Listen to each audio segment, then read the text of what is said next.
Are we in a buyer's market? Are we in a seller's market? Is the market actually shifting? And how do we tell? Stay tuned, because in this video, we're going to dive into what's going on in the market right now and what that means for us heading into 2023. In a buyer's market, supply outpaces demand, leading to home sellers competing more to get their home sold, and prices will drop as a result. In a seller's market, demand outpaces supply, therefore buyers have to compete more in order to buy the homes, and prices will typically go up as a result.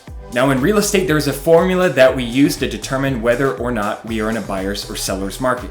And that is to take the total amount of inventory and divide it by how many homes sold over the past 30 days. That will give us an idea of how many months of inventory we currently have.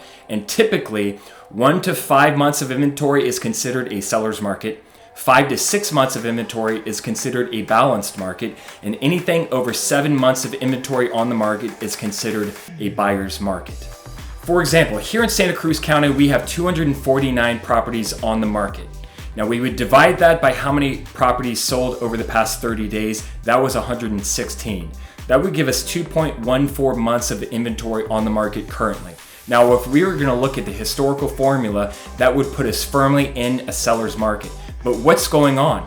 We see days on market increasing and price reductions are also increasing. So are we actually in a seller's market still? I would say instead of a market shift, we're actually going through a market consolidation period. Now, what does that mean? To best describe what a market consolidation period is, I'm going to use a made-up example from the stock market. Let's say Bosch was trading at $90, and some speculative news came out that they were going to be partnering with Tesla to help design an automated driving system. And on that news, people start rushing to buy Bosch stock and capitalize on that, and that pushes the price of Bosch stock up to $120 overnight. Now, it's not going to stay at that price because long-term investors who bought a long time ago want to capitalize on that, and they start to sell. That price is going to drop down, but it's only going to drop down to where buy orders from new investors are landing. So let's say it stops at a new high of around $105, $110.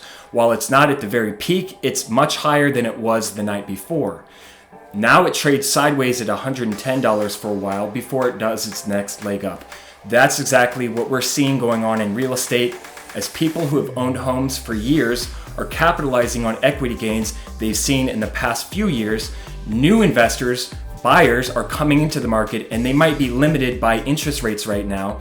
So their buying power and the desire of long-term homeowners to sell, that's going to find a way to settle on a new higher high and maybe trade sideways for a while. That's the period of time we're going through right now in the real estate market.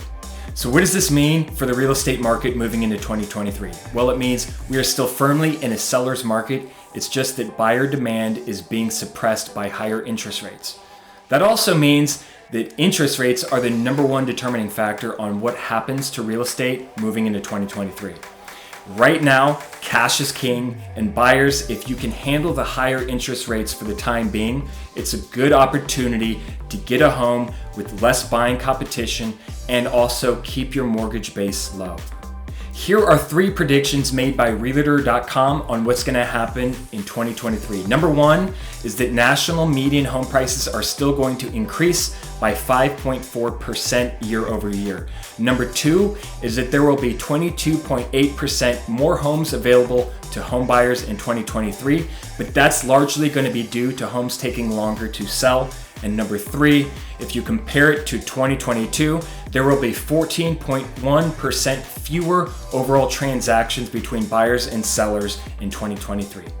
If you enjoyed this video, please show the like button some love and subscribe to stay up to date with real estate here in Santa Cruz County. And until next time, stay awesome.